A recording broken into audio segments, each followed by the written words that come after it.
सी, सारी पार्टियां ने बोलना सी। मैं तुहानूं दसना चाहुंदा हां कि जिहड़ी अज असीं ऑल पार्टी मीटिंग बुलाई सी, BSF का जिहड़ा दायरा है वो 15 किलोमीटर तो वधा के केंद्र सरकार ने 50 कर दिता है। उहदे वास्ते असीं प्रैस राहीं भी अपील की है। मैं ते होम मिनिस्टर साहब ने चिट्ठी भी लिखी है प्राइम मिनिस्टर साहब नूं, लेकिन ना कोई चिट्ठी का जवाब आया। असीं टाइम भी मंगिया सी, सानूं टाइम भी नहीं मिलिया। तां अज असीं अगला चरण अगे वधाउंदे होए ऑल पार्टी मीटिंग अज सद्दी सी। सारी पार्टियां दे इस दे बारे एकजुटता वास्ते असीं बुलाया ते बहुत ही अच्छे माहौल दे विच मीटिंग हुई है। सारियां पार्टियां ने इस मुद्दे ते सरकार दे नाल मिल के इस मुद्दे नूं पहलां वाली थां ते लिजाण लई अज सर्बसम्मति दे नाल मता पास कीता कि जिहड़ा इह नोटिफिकेशन होया इस नूं तुरंत रद्द कीता जावे ते सारियां पार्टियां इस ते सहमत है। लेकिन जे नहीं केंद्र सरकार करदी तां पार्टियां वल्लों फैसला किया गया है अज मीटिंग दे विच कि बड़ी छेती विधान सभा का सैशन है जिहड़ा वो बुलाया जाएगा इस मुद्दे ते। इस तो इलावा ये भी फैसला किया गया है क्योंकि यह पंजाबीयत दे नाल जुड़िया है, साडा law and order state subject है। फैडरल सिस्टम दे विच, डेमोक्रेटिक सिस्टम दे विच साडे हक्कां ते एक किस्म का डाका मारिया गया है। ये चीज़ नूं देखते हुए जो भी संघर्ष करना पएगा, पंजाब दीयां सारियां पार्टियां इकट्ठियां होके उस संघर्ष में जुझणगियां ते केंद्र सरकार तो ये जिहड़ा नोटिफिकेशन कीता है उस नूं वापस कराणगियां। सो ये अज फैसले होए है। साडे पार्टी प्रधान भी मेरे नाल है, सरदार नवजोत सिंह सिद्धू जी, वो भी तुहानूं इस बारे दसना चाहणगे।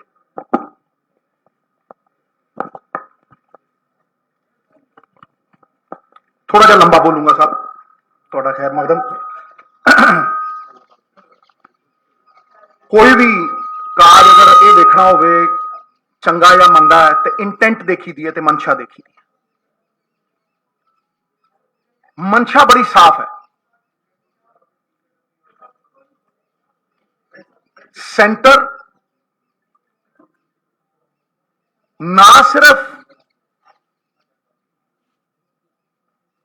फैडरल ढांचे नूं कमजोर कर रहा है बल्कि स्टेट दे विच स्टेट खड़ा कर रहा। पुलिस नूं कोआर्डिनेटिव सपोर्ट की बजाय सबस्टिट्यूट किया जा रहा है। बॉर्डर सिक्योरिटी फोर्स की डेफिनेशन चेंज की जा रही है।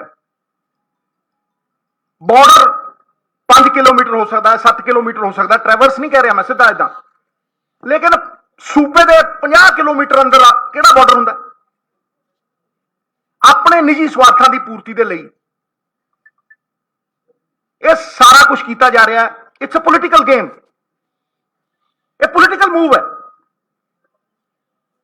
मैं कैटेगोरिकली कहना,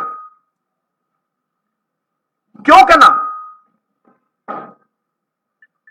क्योंकि मैं टाइमिंग नूं क्वेश्चन करदा कि जदों इलैक्शन आउंदा 2-3 महीने पहला उदों ही हालात खराब होंदे पंजाब दे। पहला क्यों ना हो गए? थोपिया क्यों जा रहा है? कंसेंट कित्थे है स्टेट दी? राज दे अंदर एक होर राज खड़ा किया जा रहा है।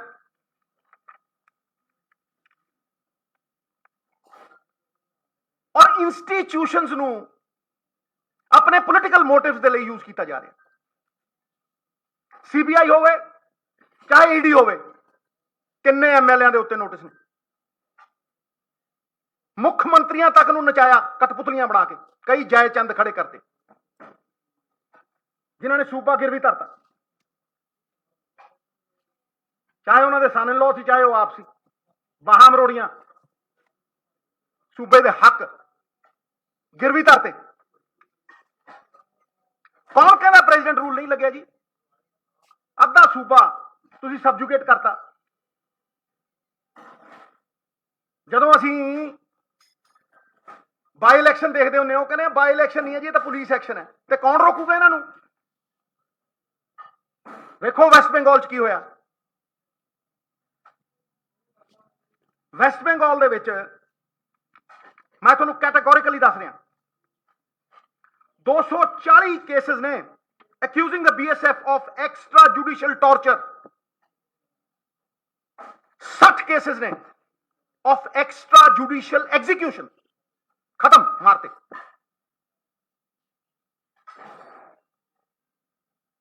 And there are 33 cases of the National Human Rights Commission having recommended compensation for the victims. Why is this happening in Punjab? महाराजा रणजीत सिंह का सूबा पहले ही सूबी बनाया होया। Why are you weakening the state? What is the ulterior motive? Is it political?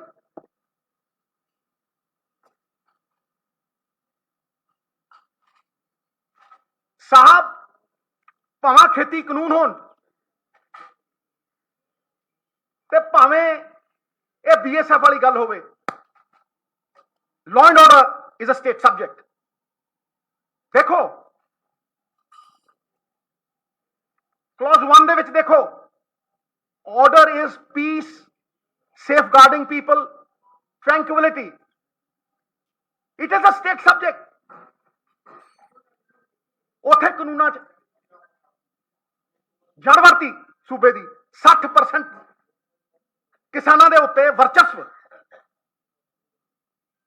किसी होर दा आर्थिक क्यों होवे, राजनीतिक क्यों होवे।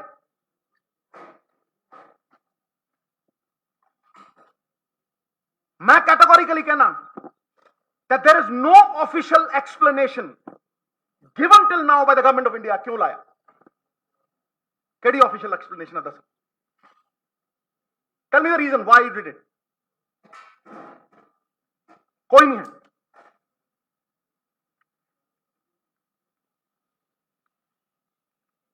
बैकडोर एंट्री करना चाहते हैं।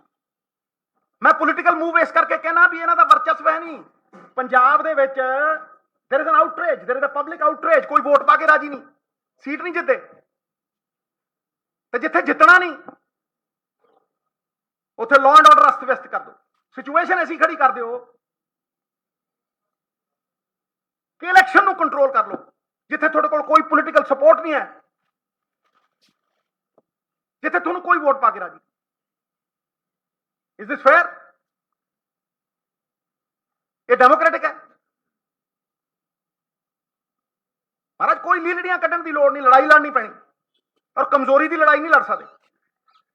भावें वो विधान सभा सैशन होवे, विधान सभा सैशन जिहड़ा ट्रांसपेरेंट और अकाउंटेबिलिटी के नाल होवे, सारी दुनिया देखे, पंजाब का एक एक बच्चा देखे कि कित्थे खड़े आ चुने नुमाइंदे। सत्याग्रह होण, धरने होण पार्लीमेंट दे विच, राज्य सभा दे विच, सारे इकट्ठे होकर लड़ाई लड़ीए। ये मुद्दा पंजाब का मुद्दा है, देश का मुद्दा है, फेडरल स्ट्रक्चर का, साडी होम का मुद्दा है, साडी एग्जिस्टेंस का मुद्दा है। ये मुद्दा इकट्ठे होकर लड़ना पैना। It cannot be fought alone. We will have to get together and do this. Vidhan Sabha session बुला के रद्द करिए, अमेंडमेंटा तो पासे होकर रद्द करिए खेती कानून। नहीं मानते? की कीता सी जदों पानियां दा मसला होया सी? राजनीति जुरत दी है साहब, गोडे टेकण दी नहीं है। गुरुआं पीरां दी धरती है, जुल्म करना पाप ते जुल्म सहना उदों वड्डा पाप। जयचंदा ने वेचता पंजाब, गिरवी रखता जयचंदा ने। कौन ने वो जयचंद? सारी दुनिया जानती है। किहदी बाह मरोड़दी सी ईडी, ते किहनां नूं ईडी दे नोटिस आउंदे सी, ते कौन गोडे टेक गए? कौन समर्थन करते हैं? कौन कठपुतलियां बन के नचते हैं? ते डांस टू द ट्यून्स। उन्होंने खिलाफ लड़ना पैना, स्टेट के हकों के खिलाफ लड़ना पैना। मैं कैटेगोरिकली कह रहे हैं सर, ਜੇ ਨੈਸ਼ਨਲ ਇੰਟਰਸਟ ਹੈ ਤੇ the best way to do it in a democratic country is to take the states in confidence and convince them. ਤੁਸੀਂ ਥੋਪ ਰਹੇ ਹੋ, ਕਾਨੂੰਨ ਥੋਪੇ, ਹੁਣ ਤੁਸੀਂ ਇਹ ਥੋਪ ਰਹੇ ਹੋ, ਚੁਣੇ ਨੁਮਾਇੰਦੇ ਤੁਹਾਡੇ ਖਿਲਾਫ, ਮਿਨਿਸਟਰ ਤੁਹਾਡੇ ਖਿਲਾਫ, ਐਮਐਲਏ ਤੁਹਾਡੇ ਖਿਲਾਫ, ਲੋਕ ਤੁਹਾਡੇ ਖਿਲਾਫ, ਫਿਰ ਕਿਹਦੇ ਲਈ ਕਰ ਰਹੇ ਹੋ ਇਹ? ਕਾਦੀ ਡੈਮੋਕ੍ਰੇਸੀ ਹੈ ਜੀ? Why are you creating a state within a state?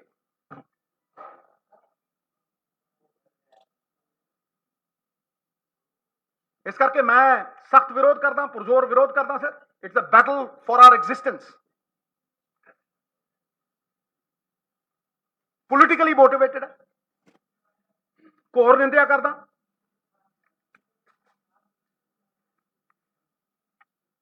Without obtaining consent of the state government, the notification amounts to encroachment on constitutional autonomy of the states, disregarding the democratic powers of the people vested in the legislature and state executive. ਸੰਵਿਧਾਨ ਦੀ spirit ਨੂੰ ਮਾਰ ਰਹੇ।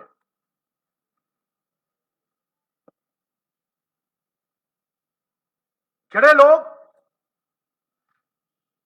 ਉਂਗਲ ਚੱਕਦੇ ਆ, ਮੈਂ ਕਹਿੰਦਾ ਦਿਖਾਓ ਕੰਸੈਂਟ ਸਟੇਟ ਦੀ, ਕਿੱਥੇ ਹੈ ਕੰਸੈਂਟ? ਕਿਹੜੀ ਡਿਸਕਸ਼ਨ ਕੀਤੀ ਹੈ ਤੁਸੀਂ? ਫਿਰ ਦਰੋਂ ਮੰਨਾਂਗੇ। Therefore, ਪੰਜਾਬ ਦੇ ਹਰ ਬਾਸ਼ਿੰਦੇ ਦੀ ਆਵਾਜ਼ ਬੁਲੰਦ ਕਰਨੀ ਅੱਜ ਬਹੁਤ ਜ਼ਰੂਰੀ ਸੀ। ਸਟੇਟ ਗਵਰਨਮੈਂਟਾਂ ਨੂੰ ਫੈਸਿਲਿਟੇਟ ਕਰਨਾ ਚਾਹੀਦਾ। ਫੈਸਿਲਿਟੇਟ ਸਾਹਿਬ, ਯੂ ਕੈਨੋਟ, ਉਹਨਾਂ ਨੂੰ ਸਬਮਿਸ਼ਨ 'ਚ ਨਹੀਂ ਲੈ ਕੇ ਆ ਸਕਦੇ ਤੁਸੀਂ, ਉਹਨਾਂ ਨੂੰ ਨੂੜ ਨਹੀਂ ਸਕਦੇ ਤੁਸੀਂ, ਉਹਨਾਂ ਦੇ ਅਧਿਕਾਰ ਨਹੀਂ ਤੁਸੀਂ ਖੋ ਸਕਦੇ, ਉਹਨਾਂ ਦੇ ਮੌਲਿਕ ਫੰਡਾਮੈਂਟਲ ਰਾਈਟਸ ਤੁਸੀਂ ਖੋ ਨਹੀਂ ਸਕਦੇ। ਗੁੜ ਦੇ ਕੇ ਮਾਰ ਰਹੇ ਆ, ਪੁਰਜ਼ੋਰ ਵਿਰੋਧ ਸਾਡੇ ਵੱਲੋਂ। ਮੈਂ ਪੂਰਾ ਬੋਲਣਾ ਸਾਡੇ ਪ੍ਰਧਾਨ ਜੀ ਨੇ ਵੀ ਤੁਹਾਨੂੰ ਦੱਸਿਆ। ਮੈਂ ਸਭ ਤੋਂ ਇਹਦੇ ਨਾਲ ਸਾਰੀਆਂ ਪਾਰਟੀਆਂ ਦੇ ਨੁਮਾਇੰਦਿਆਂ ਦਾ, ਪ੍ਰਧਾਨਾਂ ਦਾ, ਸਾਰੀਆਂ ਪਾਰਟੀਆਂ ਦਾ ਧੰਨਵਾਦ ਕਰਨਾ ਚਾਹੁੰਦਾ ਕਿ ਉਹ ਪੰਜਾਬ ਸਰਕਾਰ ਦੇ ਸੱਦੇ ਤੇ ਅੱਜ ਆਏ ਹੈ ਔਰ ਉਹਨਾਂ ਨੇ ਇਸ ਹਵਨ ਦੇ ਵਿੱਚ, ਇਸ ਯੱਗ ਦੇ ਵਿੱਚ ਆਪਣਾ ਪੂਰਾ ਸਮਰਥਨ ਦਿੱਤਾ ਤੇ ਪੰਜਾਬ ਦੀ ਲੜਾਈ ਨੂੰ ਇਕੱਠੇ ਹੋਣ ਕੇ ਲੜਨ ਦਾ ਭਰੋਸਾ ਦਿੱਤਾ। ਮੈਂ ਪੰਜਾਬ ਦੇ ਲੋਕਾਂ ਨੂੰ, ਸਾਰੀਆਂ ਪਾਰਟੀਆਂ ਨੂੰ ਵਿਸ਼ਵਾਸ ਦਿਵਾਉਣਾ ਚਾਹੁੰਦਾ ਕਿ ਅਹੁਦਾ ਕੋਈ ਬੜੀ ਚੀਜ਼ ਨਹੀਂ ਹੁੰਦਾ। ਇਹ ਮੁੱਖ ਮੰਤਰੀ ਦਾ ਅਹੁਦਾ ਜਾਂ ਸਾਡੇ ਮੰਤਰੀਆਂ ਦਾ ਅਹੁਦਾ ਸਾਡੇ ਵਾਸਤੇ ਕੋਈ ਚੀਜ਼ ਨਹੀਂ ਹੈ। ਪੰਜਾਬ ਦੇ ਹਿੱਤਾਂ ਦੇ ਮੂਹਰੇ ਅਸੀਂ ਹਰ ਅਹੁਦਾ, ਹਰ ਕੁਰਬਾਨੀ ਦੇਣ ਨੂੰ ਤਿਆਰ ਹੈ, ਲੇਕਿਨ ਕਿਸੇ ਤਰ੍ਹਾਂ ਵੀ ਪੰਜਾਬ ਦੇ ਹਿੱਤਾਂ ਨੂੰ ਲੁੱਟਣ ਨਹੀਂ ਦੇਵਾਂਗੇ। ਵਿਧਾਨ ਸਭਾ ਦੇ ਵਿੱਚ ਬੁਲਾ ਕੇ ਸਾਰੇ ਜਣੇ ਰਲ ਕੇ ਇਹ ਕਾਨੂੰਨ ਜਿਹੜਾ ਨੋਟੀਫਿਕੇਸ਼ਨ ਹੈ ਇਹਨੂੰ ਰੱਦ ਕਰਾਂਗੇ। ਇਹਦੇ ਬਾਰੇ ਸਾਰੀਆਂ ਪਾਰਟੀਆਂ ਇੱਕਮਤ ਹੈ, ਸਾਰਿਆਂ ਨੇ ਮਤਾ ਪਾਸ ਕੀਤਾ ਹੈ ਤੇ ਨਾਲ ਹੀ ਅੱਜ 2 ਮਤੇ ਪਾਏ ਅਸੀਂ। ਦੂਸਰਾ ਮਤਾ ਖੇਤੀ ਕਾਨੂੰਨਾਂ ਬਾਰੇ ਹੈ। ਆਉਣ ਵਾਲੇ ਸੈਸ਼ਨ ਦੇ ਵਿੱਚ ਜਿਹੜਾ ਕਿ ਅਸੀਂ 10-15 ਦਿਨਾਂ ਦੇ ਵਿੱਚ ਕਰਾਂਗੇ, ਗਵਰਨਰ ਦੀ ਕਨਵੀਨੀਅੰਸ ਦੇਖ ਕੇ, ਉਹਨਾਂ ਤੋਂ ਮਨਜ਼ੂਰੀ ਲੈ ਕੇ, ਇੱਕ ਔਪਚਾਰਿਕਤਾ ਹੈ, ਕੁਝ ਟਾਈਮ ਲੱਗਦਾ ਹੈ, ਉਹਦੇ ਵਿੱਚ ਇਹ 3 ਕਾਲੇ ਕਾਨੂੰਨ ਵੀ ਮੂਲ ਤੋਂ ਰੱਦ ਕੀਤੇ ਜਾਣਗੇ ਆਉਣ ਵਾਲੇ ਵਿਧਾਨ ਸਭਾ ਸੈਸ਼ਨ ਦੇ ਵਿੱਚ। ਇਹ ਸੈਸ਼ਨ ਅਸੀਂ ਬੁਲਾ ਰਹੇ ਹਾਂ, ਕੱਲ੍ਹ ਜਾਂ ਪਰਸੋਂ ਸਾਡੀ ਕੈਬਨਿਟ ਦੀ ਮੀਟਿੰਗ ਬੁਲਾ ਕੇ ਅਸੀਂ ਉਹਦੇ ਵਿੱਚ ਮਤਾ ਪਾਸ ਕਰ ਦਾਂਗੇ ਕਿ ਜੀ ਅਸੀਂ ਵਿਧਾਨ ਸਭਾ ਦਾ ਸੈਸ਼ਨ ਬੁਲਾ ਰਹੇ। ਸੋ ਮੈਂ ਸਾਰੀਆਂ ਪਾਰਟੀਆਂ ਦਾ ਇਹਦੇ ਬਾਰੇ ਧੰਨਵਾਦ ਕਰਦਾ। ਮੈਂ ਹੋਮ ਮਿਨਿਸਟਰ ਸਾਹਿਬ ਨੂੰ ਕਹਿ ਚੁੱਕਿਆ, ਰਿਕੁਐਸਟ ਕਰ ਚੁੱਕਿਆ ਕਿ ਪੰਜਾਬ ਨੇ ਪਹਿਲਾਂ ਹੀ ਬਹੁਤ ਸੰਤਾਪ ਹੋ ਗਿਆ। ਅਸੀਂ ਕਿਸੇ ਤਰ੍ਹਾਂ ਵੀ ਅਜਿਹੇ ਹਾਲਾਤਾਂ ਦੇ ਵਿੱਚ ਜਾਣਾ ਨਹੀਂ ਚਾਹੁੰਦੇ। ਕੋਈ ਮੁੱਖ ਮੰਤਰੀ ਬਣੇ, ਕੋਈ ਪਾਰਟੀ ਰਾਜ ਵਿੱਚ ਆਵੇ, ਲੇਕਿਨ ਪੰਜਾਬ ਦੀ ਸਦਭਾਵਨਾ, ਆਪਸੀ ਭਾਈਚਾਰਾ, ਇਹਦੇ ਵਿੱਚ ਜ਼ਹਿਰ ਨਹੀਂ ਘੁਲਣੀ ਚਾਹੀਦੀ। ਔਰ ਨਾ ਹੀ ਅਸੀਂ ਘੁਲਣ ਦੇਣੀ ਹੈ। ਪੰਜਾਬ ਸਰਕਾਰ ਸક્ષਮ ਹੈ ਆਪਣੀ ਰਾਖੀ ਆਪ ਕਰਨ ਵਾਸਤੇ। ਇਸ ਕਰਕੇ 50 ਕਿਲੋਮੀਟਰ ਤੱਕ ਜਿਹੜਾ ਤੁਹਾਨੂੰ ਆਉਣ ਦੀ ਕੋਈ ਲੋੜ ਨਹੀਂ ਹੈ। ਜਿੱਥੇ ਤੁਸੀਂ ਹੈ ਉੱਥੇ ਤੱਕ ਰਹੋ, ਆਪਣੀ ਹੱਦ ਨੂੰ ਸੰਭਾਲੋ, ਉੱਥੇ ਤੱਕ ਉਹਨੂੰ ਆਪਣਾ ਸੀਲ ਰੱਖੋ। ਲੇਕਿਨ ਅੱਗੇ ਕਿਸੇ ਤਰ੍ਹਾਂ ਵੀ ਪੰਜਾਬ ਦੇ ਲੋਕ, ਪੰਜਾਬ ਦੀ ਸਰਕਾਰ, ਪੰਜਾਬ ਦੀਆਂ ਪਾਰਟੀਆਂ ਅਲਾਓ ਨਹੀਂ ਕਰਨਗੀਆਂ ਇਹ ਕੁਝ ਕਰਨਗੇ। ਬਾਕੀ ਇਸ ਨੂੰ ਕਈ ਤਰੀਕੇ ਦੇ ਨਾਲ ਲਿਆ ਜਾਏਗਾ। ਐਜੀਟੇਸ਼ਨ ਪਾਰਟੀਆਂ ਕਰਨਗੀਆਂ। ਪ੍ਰਧਾਨ ਜੀ ਨੇ ਸੱਤਿਆਗ੍ਰਹਿ ਤੱਕ ਦੀ ਗੱਲ ਕੀਤੀ ਹੈ। ਕੋਰਟ ਇਸ ਦੇ ਨਾਲ ਹੀ ਅਸੀਂ ਸੁਪਰੀਮ ਕੋਰਟ ਦੇ ਵਿੱਚ ਕੇਸ ਅਸੀਂ ਤਿਆਰ ਕਰ ਲਿਆ। ਸੁਪਰੀਮ ਕੋਰਟ ਦੇ ਵਿੱਚ ਇਹਦੇ ਖਿਲਾਫ ਆਰਡਰ ਦੇ ਜਾਵਾਂਗੇ। ਕੋਰਟਾਂ ਤੋਂ ਵੀ ਇਨਸਾਫ ਮੰਗਾਂਗੇ, ਵਿਧਾਨ ਸਭਾ ਵਿੱਚ ਵੀ ਮੰਗਾਂਗੇ। ਹਰ ਤਰੀਕੇ ਦੀ ਅਸੀਂ ਆਪਣੀ ਲੜਾਈ ਹੈ ਜਿਹੜੀ ਪੰਜਾਬ ਦੇ ਲੋਕਾਂ ਦੀ ਲੜਾਂਗੇ।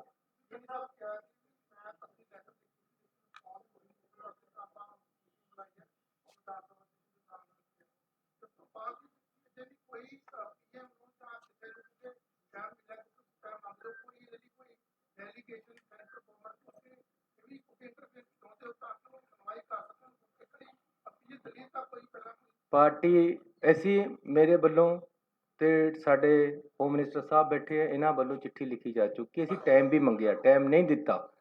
ਲੇਕਿਨ ਅੱਜ ਪਾਰਟੀਆਂ ਨੇ ਕਿਹਾ ਹੈ ਕਿ ਹੁਣ ਆਪਾਂ ਨੂੰ ਵਿਧਾਨ ਸਭਾ 'ਚ ਪਹਿਲਾਂ ਜਾਣਾ ਚਾਹੀਦਾ, ਫਿਰ ਉਹਨਾਂ ਕੋਲ ਜਾਣਾ ਚਾਹੀਦਾ। ਫਿਰ ਵੀ ਜੇ ਸਾਨੂੰ ਟਾਈਮ ਉਹਨਾਂ ਨੇ ਦਿੱਤਾ ਤਾਂ ਅਸੀਂ ਦੁਬਾਰੇ ਪਾਰਟੀਆਂ ਨਾਲ ਕੰਸਲਟ ਕਰਕੇ ਜੋ ਹੁਣ ਇਹ ਇੱਕ ਸਾਂਝਾ ਪੰਜਾਬ ਦਾ ਕੰਮ ਹੈ, ਸਭ ਦੀ ਸਲਾਹ ਦੇ ਨਾਲ ਇਹਦੇ ਵਿੱਚ ਚੱਲਿਆ ਜਾਊਗਾ।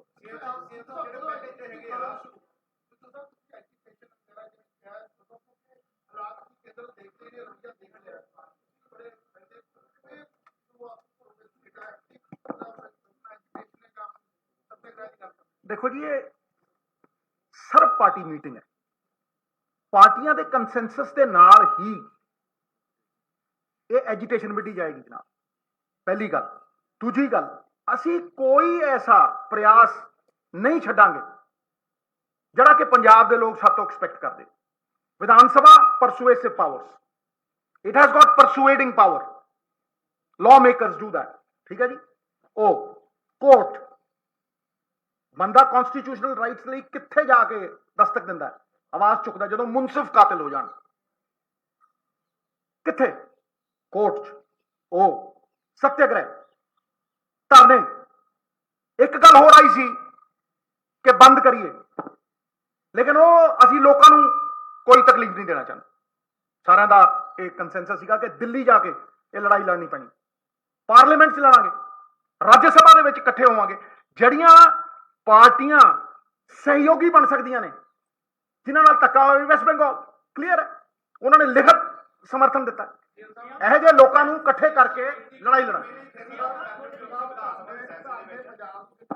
ਇੱਕ ਮਿੰਟ, ਕੋਈ ਧਰਨੇ ਦਾ ਜੇ ਪ੍ਰੋਗਰਾਮ ਜਿਵੇਂ ਆਏਗਾ ਉਹ ਸਾਰੀਆਂ ਪਾਰਟੀਆਂ ਬਣਾਵਾਂਗੀਆਂ।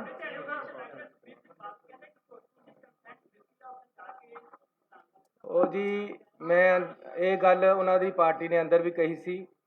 ਮੈਂ ਤੁਹਾਨੂੰ ਬੇਨਤੀ ਕਰਨਾ ਚਾਹੁੰਦਾ, ਮੈਂ ਅੰਦਰ ਵੀ ਕਿਹਾ ਕਿ ਮੇਰੀ ਨਸ ਵੱਢ ਕੇ ਖੂਨ ਟੈਸਟ ਕਰਾ ਲਓ, ਹਮੇਸ਼ਾ ਹੀ ਦੇਸ਼ ਪ੍ਰਸਤੀ ਔਰ ਪੰਜਾਬ ਪ੍ਰਸਤੀ ਨਿਕਲੇਗਾ। ਔਰ ਦੂਸਰਾ, ਇੱਕ ਉਪਚਾਰਿਕਤਾ ਹੁੰਦੀ ਹੈ ਜਦ ਕੋਈ ਇੱਕ ਡੈਮੋਕ੍ਰੈਟਿਕ ਸਿਸਟਮ ਦੇ ਵਿੱਚ ਆਪਾਂ ਰਹਿ ਰਹੇ, ਜਦ ਕੋਈ ਨਵਾਂ CM ਬਣਦਾ ਹੈ ਉਹ ਪ੍ਰਾਈਮ ਮਿਨਿਸਟਰ ਨੂੰ ਚਿੱਠੀ ਲਿਖ ਕੇ ਟਾਈਮ ਮੰਗਦਾ ਹੈ, ਹੋਮ ਮਿਨਿਸਟਰ ਨੂੰ ਚਿੱਠੀ ਲਿਖ ਕੇ ਟਾਈਮ ਮੰਗਦਾ। ਮੈਂ ਵੀ ਉਸੇ ਤਰ੍ਹਾਂ ਮੰਗਿਆ, ਮੈਂ ਉਸੇ ਤਰ੍ਹਾਂ ਉਹਨਾਂ ਨੂੰ ਮਿਲਣ ਗਿਆ ਅਤੇ ਉਹਨਾਂ ਨੂੰ ਖੇਤੀ ਕਾਨੂੰਨਾਂ ਬਾਰੇ ਤੇ ਕੋਰੀਡੋਰ ਬਾਰੇ 'ਚ ਗੱਲ ਕੀਤੀ ਹੈ। ਹੋਮ ਮਿਨਿਸਟਰ ਨੂੰ ਮੈਂ ਪਾਕਿਸਤਾਨ ਨਾਲ ਵਪਾਰ ਖੋਲ੍ਹਣ ਦੀ ਵੀ ਗੱਲ ਕੀਤੀ ਹੈ।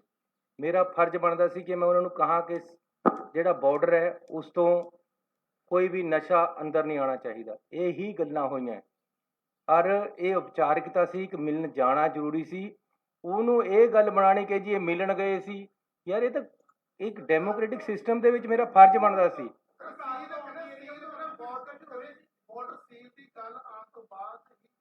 ਬਾਰਡਰ ਸੀਲ ਦਾ ਮਤਲਬ ਹਮੇਸ਼ਾ ਹੀ ਹੁਣ ਅੰਦਰ ਸਾਡੇ ਪਾਸ ਅਕਾਲੀ ਦਲ ਮਾਨ ਦੇ ਪ੍ਰਧਾਨ ਜੀ ਆਏ ਹੋਏ ਸੀ, ਮਾਨ ਸਾਹਿਬ।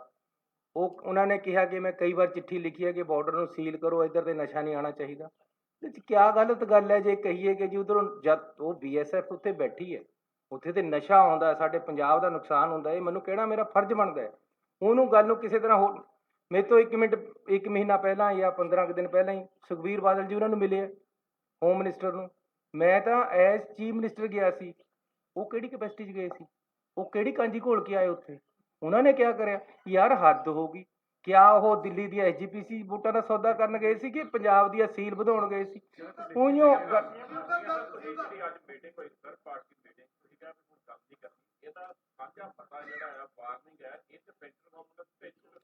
ਉਹ ਭੇਜਾਂਗੇ ਜੀ, ਉਹਦੇ ਵਾਸਤੇ ਹੀ ਪਾਸ ਕੀਤਾ। ਤੁਹਾਡਾ ਬੜਾ ਧੰਨਵਾਦ, ਤੁਸੀਂ ਗੱਲ ਕਰ ਲਈ।